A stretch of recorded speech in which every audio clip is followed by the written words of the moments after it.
बिस्मिल्लाहिर्रहमानिर्रहीम, अस्सलामुअलैकुम and a very good morning. Good morning public में आपको खुश आमदीद कहेंगे। मैं हूँ अरमला हसन। उम्मीद करते हैं आप बिल्कुल ठीक ठाक होंगे, आपकी सुबह अच्छी हुई होगी, आपका वीकेंड अच्छा गुजरा होगा और सैटरडे संडे ऑफ होता है, मेरा भी और बहुत सारे लोगों का भी। तो ऐसे में आपने अपने वीकेंड पे जो जो प्लान्स किए होंगे, किसी ने वैसे तो इस मौसम में या इस वेदर के अंदर कहीं सोशलाइज़ करने का भी आपका दिल नहीं कर रहा होता, बट स्टिल अगर आपके प्लान्स और आपके अच्छे से हो गए सो अच्छी बात है कि वीकेंड आपका थोड़ा प्रोडक्टिव गुजरा होगा।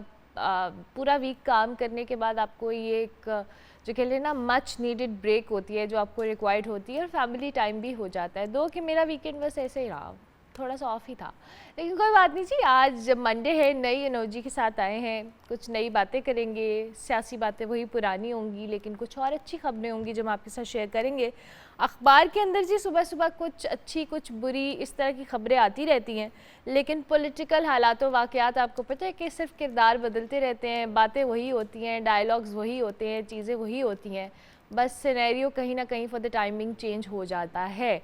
आज जी स्टार्ट में हम थोड़ा सा अखबार के हवाले से मैं देखती हूँ, लाहौर पीटीआई ने चीफ जस्टिस साहब पर जो है वो अदम एतमाद का इजहार किया है और उन्होंने कहा है कि जस्टिस फाइज़ ईसा साहब जो हैं, फाइज़ ईसा साहब हमारे केसेस में ना बैठें और उनके आने के बाद से हमें इंसाफ नहीं मिल रहा, ऐसा पीटीआई ने कहा है। दूसरी जानिब जो आरिफ अलवी साहब है उन्होंने सियासी, मौशी और अदालती बहरान से निकलने के लिए 7 जो निकाती मफाहमती हल है वो पेश किया है। ये हल क्या तमाम सियासी जमातें इसको कबूल करेंगी? क्या मौजूदा हालात में जहां हुकूमत और पीटीआई आपस में मुज़ाकरात करने के लिए तैयार नहीं है, वहाँ पर ये 7 निकाती जो हल है किस हद तक हेल्पफुल रहेगा? दूसरी तरफ जी हुकूमत की जानिब से इल्ज़ाम लगाया जा रहा है कि पीटीआई जो है 9 मई वाले जो हालात व वाक़यात हैं वो दोबारा से पैदा करना चाहती है। तो क्या जो जमात अभी तक 9 मई के असरात से नहीं निकल सकी, क्या वो दोबारा ऐसी गलती करेगी या फिर सिर्फ ये हुकूमती इल्ज़ामात की हद तक है?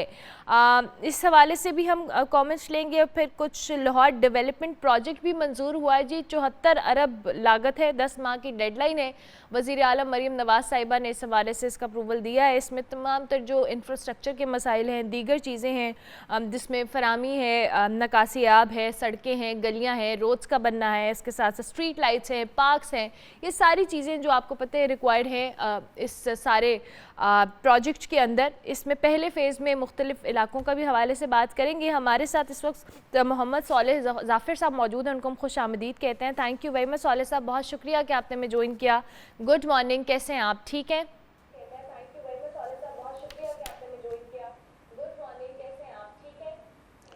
अस्सलाम वालेकुम जी, मुझे आपकी आवाज़ नहीं आ रही, लेकिन मैं मॉनिटर से सुन सकता हूँ। ठीक है, लाइन ड्रॉप हुई है, हम दोबारा से आपको कनेक्ट करने की कोशिश करेंगे और साथ साथ सोलेह साहब से हम तज्जिया भी लेंगे मौजूदा सूरत हाल के अंदर। दूसरी जानिब जी जो पीटीआई ने अदम एतमाद का इजहार किया है चीफ जस्टिस साहब पर, उस पर जो मुस्लिम लीग नून है या हुकूमती अरकान है उनके रिएक्शंस भी हैं। राना मशहूद साहब ने कहा है कि 9 मई के मुल्ज़िमान को अगर सज़ा हो जाती तो आज ये दिन ना देखना पड़ता। दूसरी जानिब इमरान खान मुजीब की हिमायत से इनकार करें या अपनी नाअहली तस्लीम करें, ऐसा कहा है फैसल करीम कुंडी साहब ने। सो ये जो अदम एतमाद का इजहार है और एक जानिब हम देख रहे हैं कि अदलिया के ऊपर मौजूदा जो सियासी जमातें हैं या हुकूमत के अंदर लोग मौजूद हैं या वज़रा हैं, वो भी कुछ खुलकर तनकीद करते हुए नज़र आते हैं और वो कह रहे हैं कि जी तहरीक इंसाफ को कहीं ना कहीं रिलीफ दिया जा रहा है। दूसरी जानिब अब तहरीक इंसाफ ने जो अदम एतमाद का इजहार किया है इस पर भी हम कमेंट्स लेंगे। दूसरी जानिब इंटरनेशनल अरीना के ऊपर जी गज़ा जंग बंदी का मामला है। इजराइल ने अमेरिकन जो एक मंसूबा उनको पेश किया गया था उसको कबूल कर लिया है। यरगमालियों की रिहाई और हमास के ख़ात्मे समेत इज़राइल का मौक़िफ़ ये कि हमारी तमाम तर शराइत वही हैं और यही रहेंगी। ये सारे मामला जो अभी पॉलिटिकल सिनेरियो पे चल रहे हैं। दूसरी जानिब प्राइम मिनिस्टर का दौरा चीन है, वो भी बड़ा अहमियत का हामिल है। मौजूदा जो इकॉनमी की सूरत हाल है इसके अंदर क्या चीज़ें बेहतर होंगी और जाहिर है अभी आगे चूँकि बजट आने वाला है, IMF का एक प्रेशर भी है जाहिर है चीज़ों को बेहतर करने के हवाले से। और दूसरी जानिब हुकूमत चाहती है कि वो कहीं ना कहीं आवाम को रिलीफ दे, लेकिन इस बजट के अंदर आवाम के लिए क्या उनकी मुश्किलात में कमी आएगी या जाहिर है महंगाई के हवाले से हमने देखा फिर कुछ पेट्रोल भी सस्ता हुआ है, 15 रुपये कहा था, फिर 5 रुपये की खबर आई। ये मामला भी बड़ा इंटरेस्टिंग रहा, मुबारकबादें चल गई, ट्वीट्स हो गए, सब हो गया, फिर पता चला जी 15 रुपये नहीं है, 5 रुपये है। अच्छा जी, इस सौले साहब से हमारा रब्ता हो गया। Thank you very much sir. कैसे हैं आप, ठीक हैं?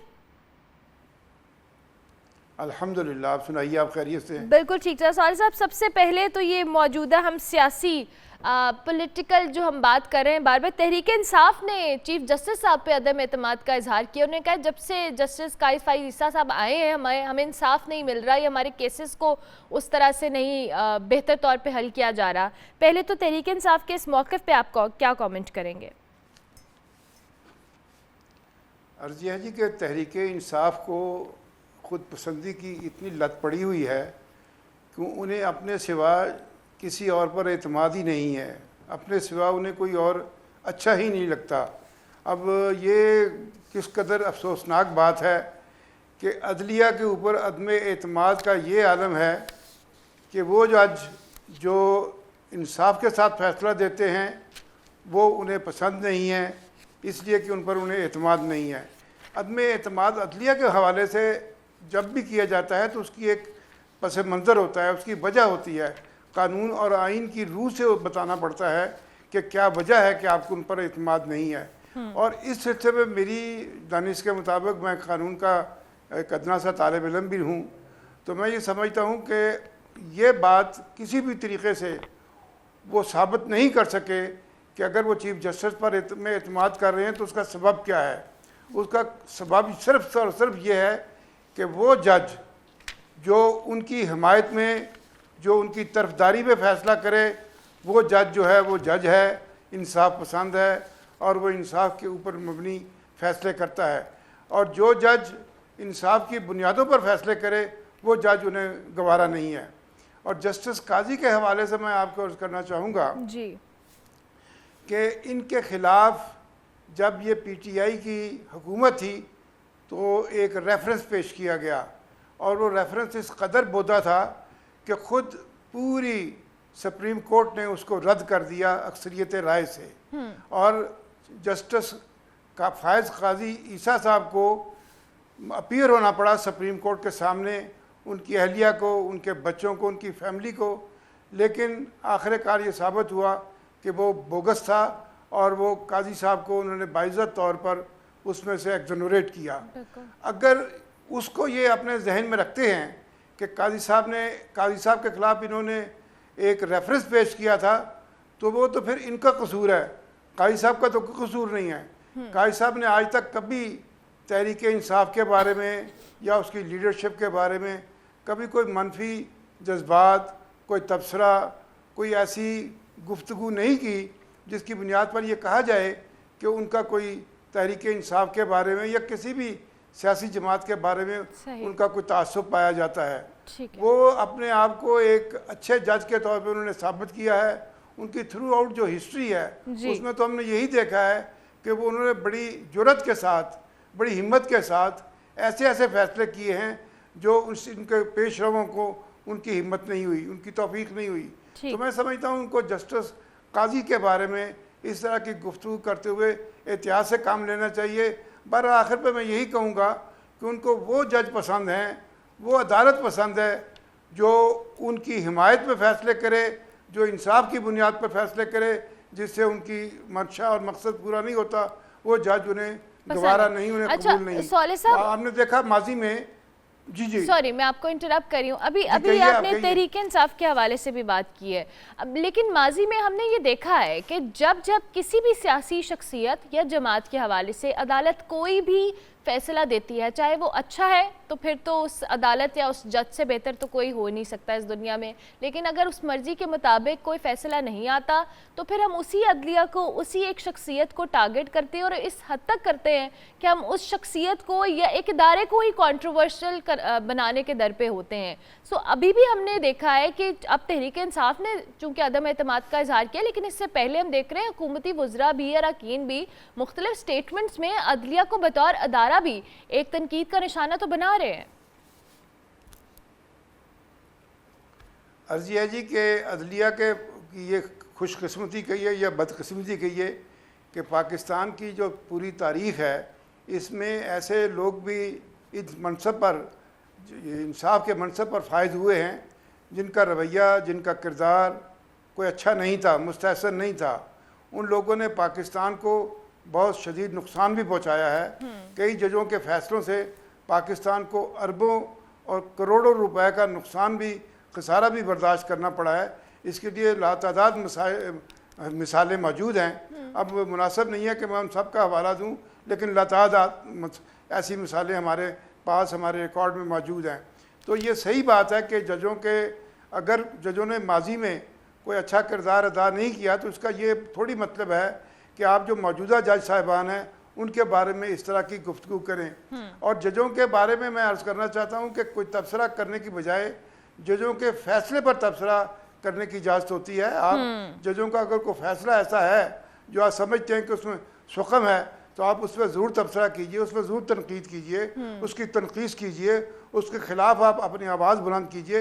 लेकिन आप बतौर जज किसी शख्स को बुरा भला कहना या उसका बेतरकीद बनाना, ये इंसाफ के तकाज़ों से कतई तौर पर मुताबिकत नहीं रखता। जी बिल्कुल, यानी आप शख्सियात को या एक शख्सियत को टारगेट ना करें। आपको उनके इख्तलाफ हो सकता है तो फैसले से आप इख्तलाफ कर सकते हैं, या जो भी आपकी पसंद की चीज़ नहीं आपको समझ में आ रही उस हवाले से हो सकता है। अच्छा, दूसरी जानिब अभी ये जो आरिफ अलवी साहब ने भी एक स्टेटमेंट दी है कि हुकूमत और एक साथ निकाती हल है, लेकिन इस हल से पहले तहरीक इंसाफ और हुकूमत के दरमियान जो एक डेडलॉक सा सौले साहब हमें नज़र आ रहा है, क्योंकि जाहिर है ये सियासतदान एक दूसरे पर तनकीद को करते हैं, लेकिन जिन मुश्किलात का, चाहे वो मुआशी महाज पे हों, सियासी महाज पे हों, पाकिस्तान को जिन मुश्किलात का सामना है, ऐसे में सबसे ज़्यादा ज़रूरत तो हर कोई यही कहता है कि इन सियासतदानों को मिल बैठकर इन मसाइल का हल तलाश करने की ज़रूरत है, ना कि सियासी जुमलाबाजी या सियासी इंतकाम से हटके हम अगर टेबल टॉक की जानिब आए तो ये मामला बेहतरी की तरफ जा सकते हैं। जी, आपके इस सवाल के दो पहलू हैं। जी, एक तो यह है कि सियासी जमातों को, सियासी क़ुव्वतों को आपस में बाहम गुफ्तगू करनी चाहिए, बाहम फसाद नहीं करना चाहिए, तसादुम की तरफ नहीं जाना चाहिए। इनको आपस में मसाइल का बातचीत के ज़रिए से हल निकालना चाहिए। लेकिन मैं ये सवाल करना चाहता हूँ कि सियासत के लिए, सियासतदान के लिए, सियासी जमात के लिए जो तारीफ़ मुतय्यन है, जो मुकर्रर है, क्या तहरीक इंसाफ उस तारीफ़ पर पूरा उतरती है? मैं तो पहले ये आपसे जानना चाहता हूँ, प्रायामा पहले ये पूछना चाहती है कि तहरीक इंसाफ क्या वाकई एक सियासी जमात है? जो इसका तर्ज अमल रहा है, अभी से नहीं, जब से ये मार्ज़ वजूद में आई है, इसने ख़ुद को हंगामे और इंतशार और फितना परवरी इसके सिवा कुछ नहीं किया। हुकूमत मिली तब भी इनका यही किरदार था, हुकूमत से ये बाहर निकले तब इनकी रवश यही थी। सियासी जमातें जो हैं वो तो कौम की, मुल्क की, अवाम की भलाई के लिए, उनके फ़ायदे के लिए बात करती हैं, उनके लिए सोचती हैं, इस्तेहकाम के लिए सोचती हैं, अदम इस्तेहकाम के लिए नहीं सोचती। तहरीक इंसाफ ने बदकिस्मती से अदम इस्तेहकाम पैदा करने के सिवा कुछ नहीं किया। इनके हाथों से पाकिस्तान को जिस कदर नुकसान पहुंचा है उसकी माजी में कोई मिसाल नहीं मिलती। कोई तंजीम, कोई जत्था नहीं बता सकता कि उसने इतना नुकसान पाकिस्तान को पहुंचाया है जिस कदर तहरीक इंसाफ ने पहुंचाया है। और जहाँ तक डॉक्टर आरिफ अलवी साहब की तजवीज़ का तल्लुक़ है, वो जब मुल्क के सदर थे, जब भी वो उल्टी सीधी बातें किया करते थे, अब भी वो ऐसी कोई बात नहीं कर रहे कि जिसको आप बड़ी संजीदगी से लें। जहाँ तक उन्होंने मज़ाकरात की बात की है, वो इस बात को भूल रहे हैं जब वो सदर थे उस वक्त भी उनकी बातचीत के लिए बात किसी ने तहरीक इंसाफ से नहीं मानी। और अब भी तहरीक इंसाफ का जो कंडक्ट है वो यही है कि वो तो बात करने के लिए, गुफ्तगू करने के लिए तैयार ही नहीं है, और वो सिर्फ उस शख्स से बात करना चाहते हैं जिसका सियासत से कोई ताल्लुक नहीं है। जैसे मैंने आपकी खिदमत में अर्ज़ किया कि ये सियासी जमात नहीं है। अब पाकिस्तान में कभी किसी सियासी जमात ने ये नहीं कहा कि हम आर्मी से या आर्मी के चीफ से बात करेंगे और फिर उसके बाद आप उसी आर्मी चीफ के बारे में उल्टी सीधी बातें करें, नावाजब और नाशाइस्ता गुफ्तगू करें। तो ये किस तरह मुमकिन है? अब तो ये मुझे पहले तो अवाम ये जानना चाहते हैं, राय आमा ये जानना चाहती है कि तहरीक इंसाफ का मकसद मंशा क्या है। वो जिनसे मुज़ाकरात करना चाहते हैं उनको गाली भी देते हैं, और जिनसे वो मुज़ाकरात नहीं करने चाहते वो पाकिस्तान की सियासत के एक जेन्युइन फरीक हैं। यानी आपके मुताबिक जी, जी। तहरीक इंसाफ को पहले अपनी पॉलिसी, अपनी स्ट्रैटेजी क्लियर कर लेनी चाहिए कि वो आखिर चाहते क्या हैं। वो एस्टेब्लिशमेंट से मुज़ाकरात चाहते हैं, वो नहीं नहीं, सियासी तहरीक इंसाफ को पहले ये साबित करना पड़ेगा कि वो सियासी जमात है, फिर ठीक हो उसके गया। बाद उसके साथ मामला आराई होगी। ठीक है, थैंक यू वेरी मच सॉले साहब, बहुत शुक्रिया कि आपने ज्वाइन किया। सॉले जाफर साहब हमारे साथ मौजूद थे, सीनियर तज्जियाकार, मौजूदा सियासी सूरत हाल पर अपना तजिया दे रहे थे। हम ब्रेक लेंगे, ब्रेक के बाद वापस आएंगे। आप देखते रहिए गुड मॉर्निंग पब्लिक।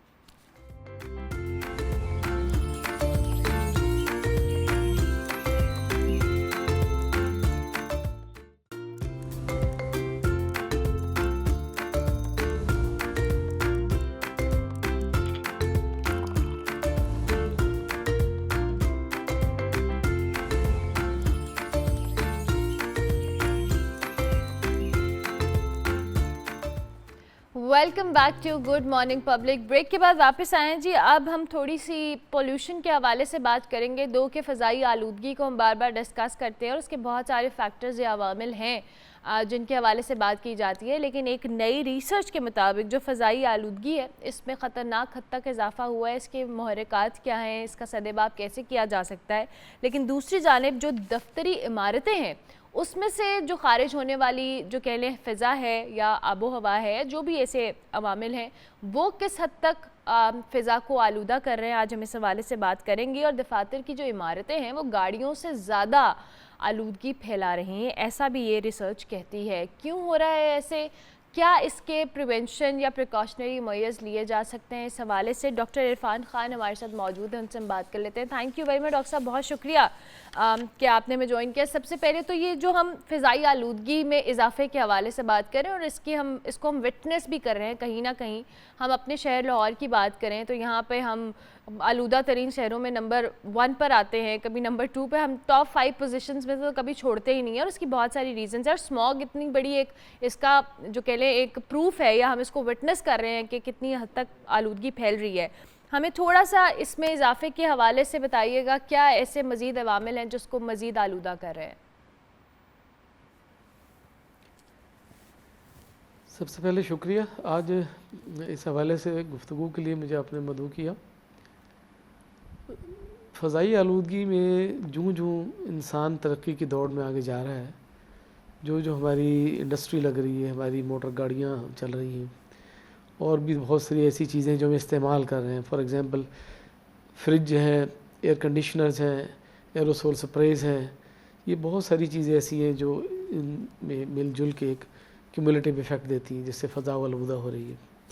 पहले तो ये सिर्फ नमी की वजह से अक्टूबर नवंबर में कहीं नज़र आती थी हमें स्मोक, लाहौर में तो आजकल भी स्मोक नज़र आनी शुरू हो गई है।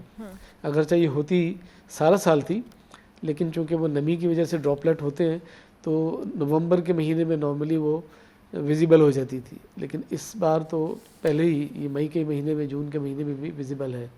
तो ये जो इंसान की तरफ से उसके अवामिल हैं वो सबसे अहम फैक्टर है। अगरचे इसके अलावा भी है, एग्रीकल्चर वेस्ट को जलाने से एग्रीकल्चर जो लाइफ स्टॉक है हमारा वो भी कंट्रीब्यूट करता है। जो हमारे एनिमल जो खाते हैं चारा, उस पर बहुत डिपेंड करता है कि वो खा क्या रहे हैं। उस खाने के बाद जिसको हम डकार मारना कहते हैं, वो डकार जो है उसमें क्या है, मीथेन है जो वो उसको कंट्रीब्यूट करता है। जो ये सारी चीज़ें मिलकर ग्लोबल वार्मिंग की शक्ल में एक आती है जिससे टेम्परेचर रेज होता है। अच्छा डॉक्टर साहब, अभी हम जिस तरह से इमारतों के हवाले से भी बात कर रहे थे कि जो रिसर्च कह रही है जी इमारतों से निकलने वाली जो फ़िज़ा है वो भी फ़िज़ाई आलूदगी में बहुत ज़्यादा इंपॉर्टेंट रोल प्ले कर रही है। अब जाहिर है हमारे यहाँ वेंटिलेशन सिस्टम्स उस तरह से इतने नहीं हैं। जब हम कॉर्पोरेट ऑफिस की बात करते हैं, दीगर इमारतों की बात करते हैं जहाँ पे ऑब्वियसली एक बड़ी तादाद में लोग काम भी कर रहे होते हैं, सिस्टम्स हैं प्रॉपर चल रहे हैं, क्या हम इसमें बेहतरी कर सकते हैं कि इंडोर जो हवा है इसके मेयार को बेहतर किया जा सके, यानी जब ये इमिट हो फ़िज़ा के अंदर तो ये आलूदगी में इजाफा ना करें बल्कि कुछ उसकी इंटेंसिटी को कम कर दें, कहीं ना कहीं ये एक्सपेक्ट कर लें हम। देखिए, मैं जिस स्टडी का आपने हवाला दिया है ब्रैंडन की, वो मेरी भी नज़र से गुजरे हैं, सोशल मीडिया लिंक या किसी न्यूज़पेपर के उसमें गए हैं। उसकी पूरी स्टडी नहीं मेरी नज़र से गुजरी कि वो किस तरह उन्होंने किया। अदरवाइज़ जितने भी US EPA की भी रिसेंट स्टडी है और भी जितनी हुई है, उसमें हमेशा ये आया कि शहरों की हद तक जो ट्रांसपोर्ट है वो ज़्यादा कंट्रीब्यूट करती है। ये जो बिल्डिंग्स हैं जो हमारे हैं वो हमारे लाइफस्टाइल से लिंक हैं। जितने भी एरोसोल स्प्रेज होते हैं हमारे यहाँ, यानी वो परफ्यूम के हों या किसी इंसेक्टिसाइड के हों या एयर फ्रेशनर्स हों, ये सारी चीज़ें कंट्रीब्यूट करती हैं। जिसमें क्या होता है, वोलेटाइल ऑर्गेनिक कंपाउंड जिनको हम कहते हैं VOCs हमारे, ये जहाँ जहाँ भी होंगे जो तैरान वज़ीर होते हैं फ़िज़ा में रह जाते हैं। उसकी वजह से क्या होता है कि वो जो उसमें आलूदगी है वो आती है। अब डिपेंड ये करता है कि आलूदगी की बहुत सारी चीज़ें हैं, कहीं कार्बन डाइऑक्साइड है, कहीं मीथेन है, कहीं ओजोन है, कहीं वोलेटाइल ऑर्गेनिक कंपाउंड्स हैं, कहीं हम पार्टिकुलेट मैटर कहते हैं। तो जस्ट वो एक नुक्ते को उसमें इशारा किया गया उस स्टडी में, जबकि जो फ़ज़ाई आलूदगी है ज़ाहिर है ये बहुत सारी अवामिल से मिल के इकट्ठा एक बनती है। ठीक है। तो इसलिए वो मेरा ख्याल एक मिसलीडिंग स्टेटमेंट है कि जी बिल्डिंग जो है ऑफिस की खासकर वो नहीं, बहुत जाहिर ज़्यादा है करेंगे। डॉक्टर अगर साहब, तो offices में डॉक्टर साहब आपकी बात से मैं हाँ। एग्री कर रही हूँ कि बहुत सारे फैक्टर्स हैं, बट जाहिर है जिन फैक्टर्स को हम आम तौर पर डिस्कस करते हैं वो फैक्टर ज़ाहिर है ये चीज़ें उस तरह से डिस्कस नहीं हो पाती हैं। शायद ये भी एक फैक्टर, जब छोटी छोटी चीज़ों को डिस्कस किया जाएगा ज़ाहिर है तभी हमें आइडिया होगा कि कौन सी चीज़ें कंट्रीब्यूट कर रही हैं, कौन सी नहीं कर रही। अच्छा, अब जिन आपने आलूदगी का जिक्र किया, हम कौन से ऐसे अवामिल हैं जो हमें लगता है कि फ़ज़ाई आलूदगी में इजाफा कर रहे हैं और उस पर हम कहीं ना कहीं कंट्रोल कर सकते हैं किसी भी सतह पे, इंडिविजुअल लेवल पे या स्टेट लेवल के ऊपर? देखिए, इंडिविजुअल और स्टेट दोनों लेवल पर इसको करना पड़ेगा। यानी जो हमारी पब्लिक ट्रांसपोर्ट अब आहिस्ता आहिस्ता शुरू हुई है मुल्क में, जो मैस ट्रांजिट सिस्टम है, इससे काफ़ी हद तक जो इंडिविजुअल व्हीकल थे उनसे एमिशन जो है वो कंट्रोल होंगे। दूसरे साथ ही साथ शजरकारी से अगर हम करेंगे, जो कार्बन डाइऑक्साइड मौजूद है फ़िज़ा में उसको वो जज़ब कर सकेंगे, जिससे ये बेहतर होगा। इंडिविजुअल लेवल पर यह है कि हम अपनी गाड़ी है, मोटरसाइकिल है, उसकी प्रॉपर टाइम पर ट्यूनिंग करें और उसकी जो कंबस्टन से है वो इनकम्प्लीट कम्बस्टेड जो है वो मटेरियल ना निकले। तो ये हमारे इंडिविजुअल लेवल पे होगा। यह ना हो कि जब गाड़ी बिल्कुल हमारी वो धक्के मारनी शुरू हो जाए फिर हम जाके उसकी ट्यूनिंग करवाएं, उसकी प्रॉपर टाइम पे ट्यूनिंग हो। इसी तरह हमारा जो फ्यूल है, अब बेहतर हमारे यहाँ क्वालिटी का फ्यूल मिलना शुरू हो गया है, यूरो 1, 2, 3 के हमने लेवल पे शुरू किया है। और इसी तरह ये हाइब्रिड व्हीकल्स भी हैं, इलेक्ट्रिक व्हीकल्स भी आ रही हैं। तो वक्त के साथ साथ लगेगा, जैसे ये मेट्रो बसेज़ हैं या ये ट्रेन है हमारी मास ट्रांजिट की, जब ये चीज़ें आएंगी तो इंडिविजुअल जो है वो निकलेंगे तो इसमें यकीनन एक बेहतरी आएगी। और साथ साथ शजरकारी हमारी चलती रहे। ये ना हो कि बस एक बार किसी तकरीब में वो तस्वीरें उतरवाने के लिए हमने दरख्त लगाए और उसके बाद उनका कोई परेशान हाल नहीं था और बाद में फिर वही हो गया। डॉक्टर साहब, ये जो शजरकारी की आपने बात की है, हिफाजत भी की जाए, हिफाजत भी की जाए, शजरकारी भी अब जाहिर है एक हद तक कर सकते हैं हम। अपने तौर पे क्या करें ऐसा, कितने हमें ज़रूरत है इस बात पे एम्फसाइज़ करने की कि ये जो शजरकारी है ये एक बहुत बड़ा सोर्स है कि हम अपनी फ़िज़ा की जो आलूदगी है उसको कम कर सकते हैं। अनफॉर्चुनेटली इंफ्रास्ट्रक्चर या अर्बनाइजेशन की वजह से जो हमें मुश्किलात का सामना करना पड़ रहा है कि हमारे दरख्त जो इतने कदीम पुराने दरख्त हैं, जो बड़े सोर्सेज हैं अच्छी आबो हवा के, वो हम काट रहे हैं और उसकी जानिब हम मुख्तलिफ अर्बनाइजेशन बिल्डिंग्स हैं, सोसाइटीज़ हैं, वो डेवलप हो रही हैं। इस हवाले से भी तो स्टेट को कुछ करना पड़ेगा। हाँ, उसमें जो हमारे लैंड यूज़ लॉज जो है ना हमारे बिल्डिंग कंट्रोल के, एक वैसे कल्चरल सेटअप भी है कि हम लोग सारी दुनिया में अब ट्रेंड ये चला है कि अब ज़मीन हॉरिजेंटली आपके पास अवेलेबल नहीं है, जिसमें पार्क्स भी हैं, एग्रीकल्चर लैंड्स भी हैं, ग्रीन स्पेस भी हैं, सब कुछ है। अब क्या है कि जब आप उसी ज़मीन पर हाउसिंग सोसाइटीज़ बनाएंगे और हर कोई कहेगा कि मेरा विलाज हो, ग्राउंड +1 हो, तो फिर तो ये मेरा ख्याल बहुत कम है। जैसे दुनिया में ट्रेंड है कि हाई राइज बन रहे हैं, बिल्कुल हाई राइज की तरफ हमारे यहाँ कल्चरली लोग एक्सेप्ट नहीं करते उसको कि जी मेरी ज़मीन हो, मेरी छत हो। उस तरफ जब तक हम नहीं जाएंगे तो ये ज़मीनें हम इसी तरह जो एग्रीकल्चर की हैं या हमारी ग्रीन स्पेसिस हैं, ओपन स्पेसिस हैं, इनको हम अर्बनाइज करते जाएंगे और मसाइल अपने लिए पैदा करते जाएंगे। ठीक है, thank you very much doctor साहब, बहुत शुक्रिया कि आपने ज्वाइन किया। डॉक्टर इरफान खान हमारे साथ मौजूद थे। फ़िज़ाई आलूदगी के हवाले से हम बात करते हैं। ब्रेक लेते हैं, ब्रेक के बाद वापस आते हैं। आप देखते रहिए गुड मॉर्निंग पब्लिक।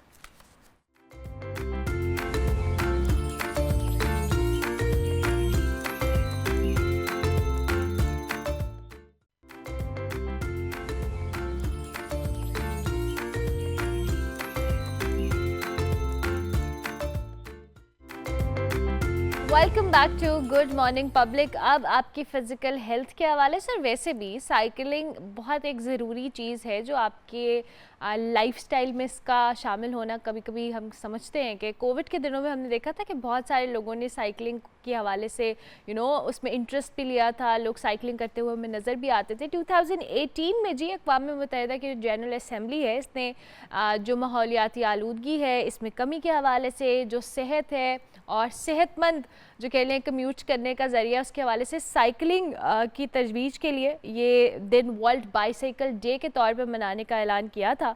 और उसके बाद से हर साल 3 जून को हम ये दिन सेलिब्रेट करते हैं वर्ल्ड बाईसाइकिल डे के हवाले से। और मुख्तलिफ़ तकरीबात भी होती हैं, ज़ाहिर है बहुत सारी हमें मैराथन्स भी देखने को मिलती हैं, बहुत सारी एक्टिविटीज़ भी हैं जो all over the world Pakistan समेत यहाँ पे कंडक्ट कराई जाती हैं ताकि लोग साइकिलिंग में इंटरेस्ट भी लें और इसके हवाले से साइकिलिंग को ज़रूर अपनी ज़िंदगी में शामिल भी करें। आज हमारे साथ शाहिर अख्तर मौजूद हैं, इनका साइकिलिंग को लेकर इनकी कंट्रीब्यूशन भी है, इनका एक क्लब भी है, इनके क्लब के हवाले से भी बात करेंगे और जानेंगे कि साइकिलिंग कितनी ज़रूरी है आज चूँकि वर्ल्ड बाईसाइकिल डे मनाया जा रहा है। शाहिर वेलकम, गुड मॉर्निंग, कैसे हैं आप? थैंक यू सो मच, मैं बिल्कुल ठीक हूँ। First of all thank you so much for यहाँ पे हमें बुलाने का, मुझे बुलाने का, क्लब को रिप्रेजेंट करने के लिए।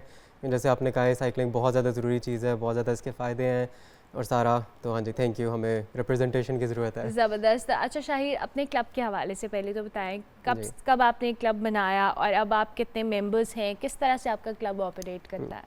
अच्छा, क्लब जो है मेरा वो क्रिटिकल मास लाहौर के नाम से है। क्रिटिकल मास इटसेल्फ जो है वो एक इंटरनेशनल ऑर्गेनाइजेशन है जिसके डिफरेंट चैप्टर्स हैं बहुत ज़्यादा डिफरेंट सिटीज़ में। लाहौर के अंदर जो है वो पाकिस्तान का सबसे बड़े वाला ये साइकिलिंग क्लब है जो कि 2009 से बना हुआ है। और इस वक्त हमारे पास तकरीबन कोई अराउंड 11,000 मेम्बर्स हैं। तो मैं माई सेल्फ तो रिसेंट मेम्बर हूँ, कुछ साल पहले मैंने ज्वाइन किया था। लेकिन हाँ जी, हमारा हर वीक राइड होती है, हर संडे को हमारी काफ़ी बड़ी राइड होती है जिसके अंदर कोई रफली अराउंड 100 से 150 मेंबर्स जो होते हैं हमारे साथ फ्रीक्वेंटली आ रहे होते हैं राइड पे। ज़बरदस्त। अच्छा, मेंबर्स का क्या एज कैटेगरी है, किस तरह के मेंबर्स हैं आपके क्लब में, किस तरह से शामिल हुए हैं, थोड़ा सा ये भी बताओ। बिल्कुल, एज कैटेगरी लिटरली सारी की सारी हैं, बहुत छोटे छोटे बच्चे भी होते हैं, बहुत बड़े बड़े लोग भी होते हैं, कोई भी मतलब आ सकता है, मर्द भी होते हैं, औरत भी होते हैं, एवरीबडी बेसिकली ना। तो मोस्टली जो लोग होते हैं मुझसे तो बड़ी एज के ही होते हैं, मतलब 30s 40s 50s में होते हैं, जो अपनी जॉब वगैरह कर रहे होते हैं, सुबह सुबह साइकिलिंग के लिए निकलते हैं और उसके बाद फिर संडेज़ को अक्सर अपने फैमिली डे वगैरह मनाने जा रहे होते हैं। और ज्वाइन किस तरह करते हैं, मतलब इट्स फ्री फॉर एवरीवन, मतलब कोई भी ज्वाइन कर सकते हैं कभी भी करना चाहे। हमारी बहुत सी किसी भी राइड के ऊपर कभी भी वो आना चाहें, उसके बाद हम उनको व्हाट्सएप ग्रुप में ऐड कर लेते हैं।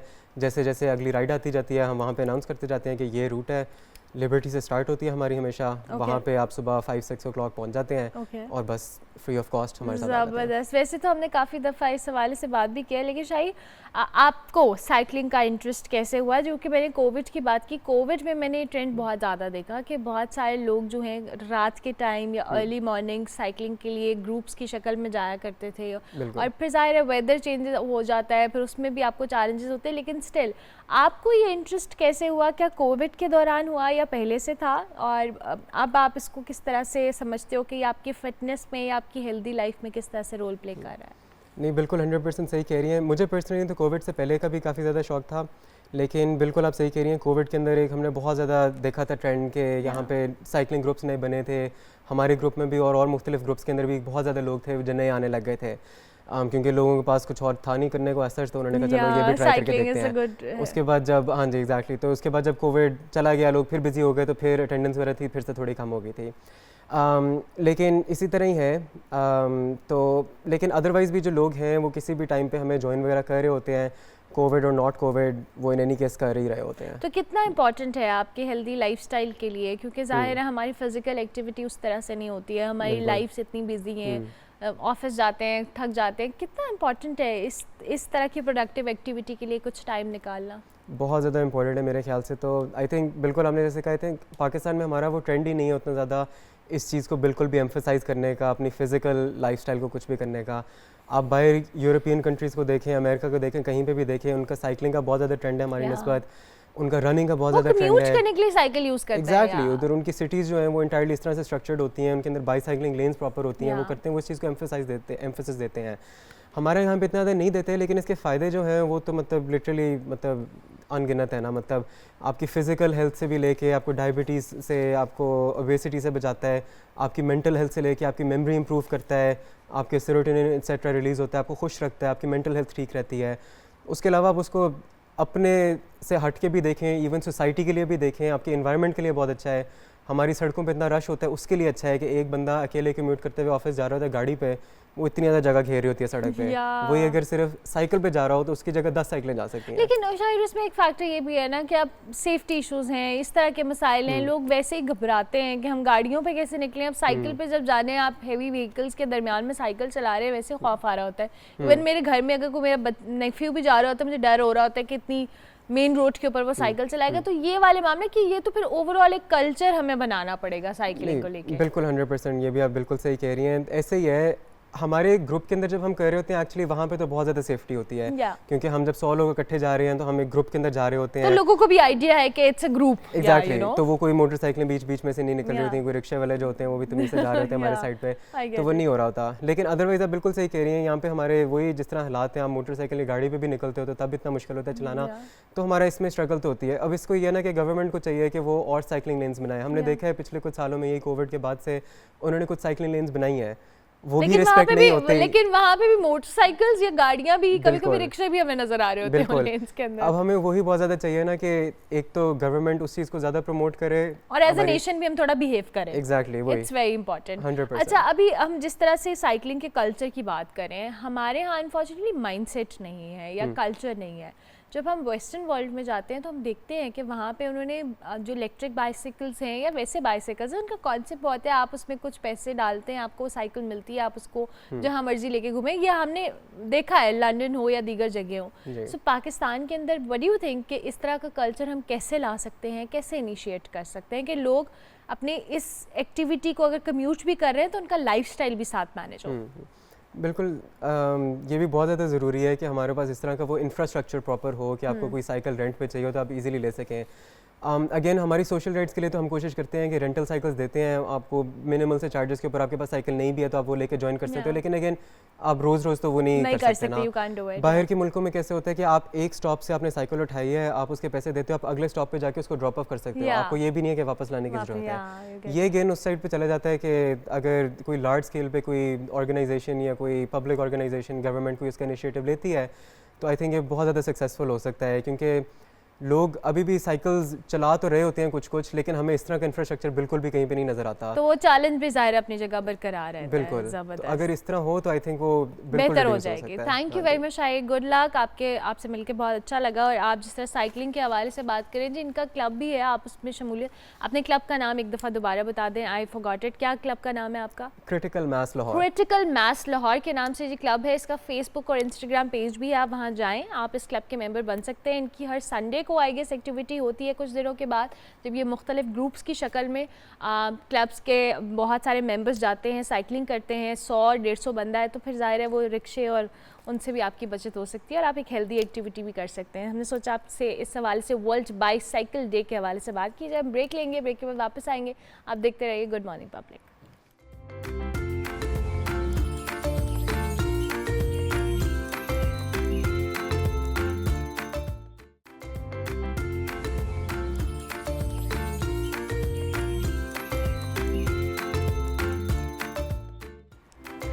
Welcome back to good morning public. Programme का बिल्कुल आखिरी हिस्सा है और हमने सोचा क्रिकेट पे बात नहीं करेंगे तो कैसे चलेगा, क्योंकि T20 वर्ल्ड कप का आगाज़ हो चुका है जनाब। और पहले मैच में अमेरिका ने कनाडा को शिकस्त दी है, दूसरे मैच में वेस्ट इंडीज़ ने जो कहले एक फातिहाना आगाज़ किया। और पाकिस्तान जो है इस मेगा इवेंट का अपना पहला मैच 6 जून को खेलेगा अमेरिका के ख़िलाफ़। और पाकिस्तानी टीम की कैसी तैयारी है, और जबकि हाई वोल्टेज जो टाकरा होने वाला है वो 9 जून को न्यूयॉर्क में होगा, पाकिस्तान वर्सेस इंडिया। इस मैच के लिए जी पाकिस्तानी टीम की कितनी तैयारी है, क्योंकि शायकीन तो बिल्कुल तैयार है। और क्या होने जा रहा है, क्योंकि अभी हमने देखा है कि जिस तरह से इस वर्ल्ड कप या इस इवेंट का आगाज़ हुआ है, इस पे हम तज्जिया ले लेते हैं। अब्दुल माजिद भट्टी साहब हमारे साथ मौजूद है, सीनियर तज्जियाकार भी हैं, सहाफ़ी भी हैं, क्रिकेट को बहुत बेहतर समझते हैं और बहुत बेहतरीन तज्जिया भी देते हैं। थैंक यू वेरी मच भट्टी साहब, बहुत शुक्रिया। कैसे हैं आप, ठीक हैं? जी उर्मिला, आपका भी बहुत बहुत शुक्रिया। अल्हम्दुलिल्लाह ठीक ठाक। लेकिन आज तीसरा मैच भी सुबह हो गया, नमीबिया और ओमान के दरमियान। वो मैच टाई रहा और उसके बाद सुपर ओवर में नमीबिया ने जीता। तो अभी छोटी टीमें खेल रही हैं लेकिन अच्छे मैचेस चल रहे हैं वर्ल्ड कप में। बिल्कुल अच्छे मैचेस चल रहे हैं, थैंक यू वेरी मच। फिर तीसरे मैच के लिए मैं अपडेटेड नहीं थी, आपने मुझे बता दिया। लेकिन भट्टी साहब, ये जो आगाज़ हुआ है दो के, अच्छा आगाज़ है, अभी छोटी टीम्स खेल रही हैं, बट स्टिल ये मैचेस कहीं ना कहीं एक अच्छे इवेंट के आगाज़ के हवाले से और पाकिस्तानी टीम को लेकर, चूँकि मैं स्पेसिफिकली बात करूँगी, अभी कुछ डिस्टर्ब हमें नज़र आ रही थी। क्या समझ रहे हैं, इन मैचेस के लिए पाकिस्तानी टीम भरपूर तैयार है आगे, चूँकि बहुत हाई वोल्टेज मैचेस भी हमें देखने को मिलेंगे? देखें, अगर हम बिल्कुल ध्यानदारी से तज्जिया करें तो नहीं, मेरे नहीं ख्याल के तैयारी अच्छी है। लेकिन अगर हम हिस्ट्री देखें, जो पाकिस्तान ने 3 आईसीसी टूर्नामेंट जीते हैं, 92 वर्ल्ड कप, 2009 का आईसीसी T20 वर्ल्ड कप और 2017 की आईसीसी चैंपियंस ट्रॉफी, तो उन तीनों टूर्नामेंट्स में पाकिस्तान टीम का स्टार्ट इसी तरह रहा है कि पाकिस्तान गिर रही है, हार रही है, उठ रही है, मैचेस बारिश से मुतासिर हो रहे हैं, लेकिन फाइनली पाकिस्तान ट्रॉफी लेकर आ जाता है। तो जो हिस्ट्री है उसको अगर सामने रखें तो मेरे ख्याल में हमें तज्जिया करने से पहले थोड़ा सा दरमियानी रास्ता इख्तियार करना पड़ेगा। ऐसा कर ना हो लेंगे कि हम, एहतियात कर लेंगे, क्योंकि ऐसा ना हो कि ये टीम जो है हमें आपको सबको गलत साबित कर दे।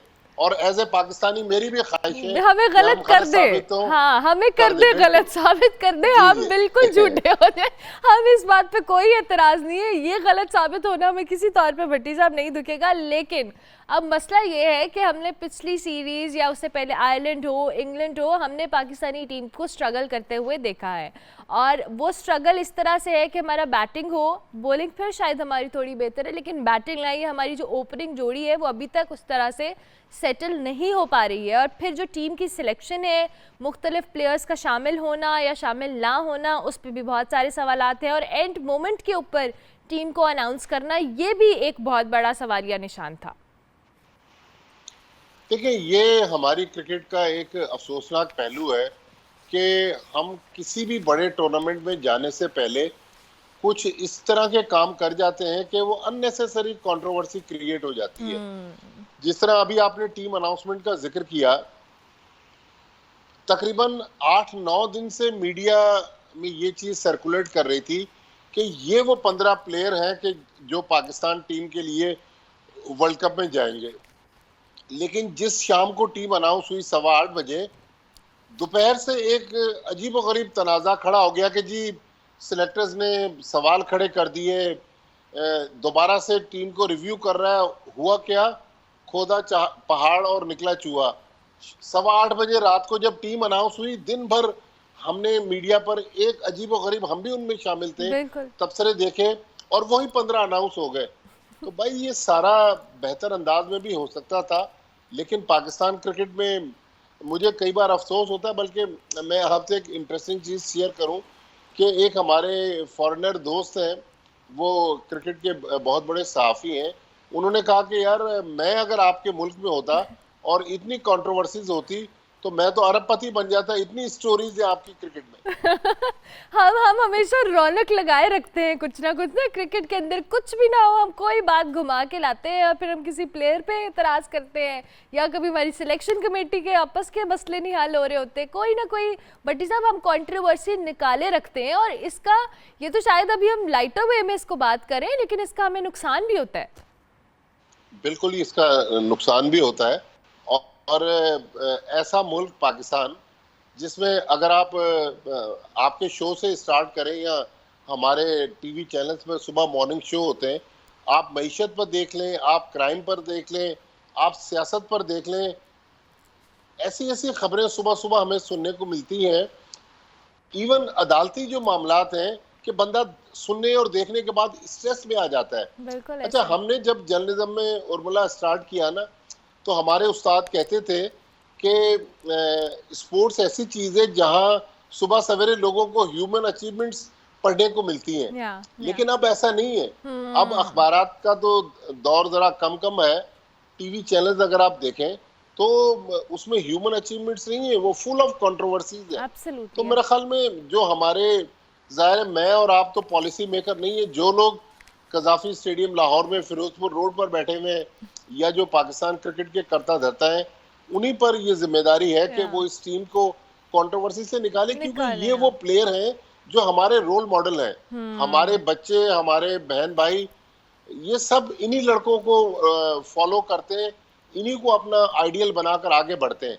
लेकिन अगर इनके हवाले से ही नेगेटिव खबरें मीडिया में आएंगी तो जाहिर है फिर हमारे माशरे में हमें नेगेटिव खबरें सुनने और देखने को मिलेंगी। बिल्कुल भट्टी साहब, आपकी बात बिल्कुल ठीक है कि हर फोरम के ऊपर कोई ना कोई अच्छी खबर नहीं होती है, और जब हम सुबह, मैं ओपनिंग खुद कर रही होती हूँ, मैं पर्सनल एक्सपीरियंस है कि मुझे अच्छी खबर ढूंढनी पड़ती है कि सुबह आगाज़ किस अच्छी खबर से किया जाए। और फिर जब क्रिकेट की बात आती है तो हम शायद अब अपने प्लेयर्स को उस तरह से ओन कर ही नहीं पाते हैं, क्योंकि जिस प्लेयर के हवाले से हम एक्साइटेड होते हैं, उसके करियर को, उसको वे रोल मॉडल समझते हैं, हम उसको कहीं ना कहीं कॉन्ट्रोवर्शियल कर देते हैं। भट्टी साहब, कॉन्ट्रोवर्सी की बात हो रही है तो पाक वर्सेस इंडिया मैच है जो कि 9 जून को न्यूयॉर्क में होने जा रहे हैं, और इस मैच के लिए मेरे ख्याल से ना सिर्फ इंडिया पाकिस्तान बल्कि पूरी दुनिया बड़ी एक्साइटेड होती है, और जिस तरह से टिकट्स भी बिकी हैं, इस हाई वोल्टेज मैच के लिए बहुत हाई वोल्टेज तैयारी भी होनी चाहिए पाकिस्तानी टीम की। आपको लगता है कि इंडिया के साथ हम टाकरे के लिए तैयार हैं, या हमें किस तरह से तैयारी करनी चाहिए?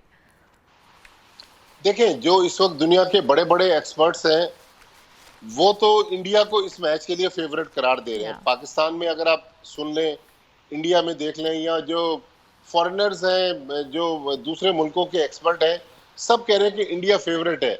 लेकिन ये छोटा फॉर्मेट है। अभी आपने थोड़ी देर पहले बात की कि हम आयरलैंड के खिलाफ अच्छा नहीं खेले, हम इंग्लैंड के खिलाफ अच्छा नहीं खेले। इवन जो न्यूजीलैंड की टीम पाकिस्तान आई थी एक महीना पहले, जिसमें उनके 12 प्लेयर नहीं थे, उन्होंने हमें 2 मैचों में हरा दिया। लेकिन on a day Pakistan team के बारे में कहा जाता है कि ये बड़ी से बड़ी टीम को हरा सकती है, छोटी से छोटी टीम से हार जाती है। तो मेरी तो दिली ख्वाहिश है कि सैटरडे को जो मैच हो रहा है, हाई वोल्टेज मैच, कि पाकिस्तान की टीम उसमें कुछ ऐसा कर दे कि मेरे ख्याल में उसके बाद फिर लोग ट्रॉफी को भूल जाएंगे। लोग कहेंगे कि चले, हमें ट्रॉफी जो है आज इंडिया को हरा कर मिल गई। बिल्कुल मिल गई। अच्छा भट्टी साहब, ये आप, सॉरी मैं आपको इंटरप्ट कर रही हूँ, आपने खुद भी कहा है कि ये वो मैच होता है जो उससे अगले पिछले सारे जो कहते हैं गुनाह माफ हो जाते हैं पाकिस्तानी टीम के, कि भाई इंडिया को हरा दिया। लेकिन ये जो इंडिया को हराना है, ये कितना बड़ा चैलेंज है? क्विकली जरा इसको रैप अप कीजिएगा। देखिए, दरिया तो अबूर करना, इंडिया को हराना आसान तो नहीं है, लेकिन हमारे पास, आपने थोड़ी देर पहले ओपनिंग जोड़ी की बात की, मेरे ख्याल में बाबर आजम और रिजवान जिस तरह के ओपनर हैं, हमारे पास वर्ल्ड क्लास ओपनर हैं। फिर फखर जमान है, हमारे पास शाहीन शाह अफरीदी हैं, हारिस रऊफ हैं, शादाब खान की फॉर्म अच्छी नहीं चल रही, मोहम्मद आमिर वापस आए, इमाद वसीम है, नसीम शाह है। तो पाकिस्तान टीम है तो बड़ी जबरदस्त, लेकिन अब देखना ये है कि मैच वाले दिन सैटरडे को जब शाम को 7:30 बजे दोनों टीमें उतरेंगी मैदान में, देखिए मैं आपको थोड़ी सी उर्मिला आपका टाइम लेते हुए एक पुरानी मेमोरी शेयर कर दूं। खुशी भी होती है। बस मुझे शो बंद रैप अप करना है, आप जरा क्विकली बता दीजिएगा। Thank you. 2005 में अहमदाबाद में जब हमने आखिरी गेंद पर इंडिया को हराया, मैं भी वहां मौजूद था। तो मोदी साहब उस जमाने में गुजरात के चीफ मिनिस्टर थे, तो वो चीफ गेस्ट थे जिन्होंने इनामात बांटने थे, वो नाराज होकर ग्राउंड से उठकर चले गए कि पाकिस्तान वो मैच जीत गया। तो पाकिस्तान इंडिया के मैच की इंपॉर्टेंस का अंदाजा आप यहाँ से लगा सकते हैं। थैंक यू वेरी मच भट्टी साहब, बहुत शुक्रिया कि आपने ज्वाइन किया। इंडिया वर्सेस पाकिस्तान मैच पे तो हम बात करेंगे, और भी बहुत सारे दिन हमारे पास हैं। प्रोग्राम का वक्त खत्म हुआ, हम कल मिलेंगे, तब तक के लिए अल्लाह हाफ़िज़।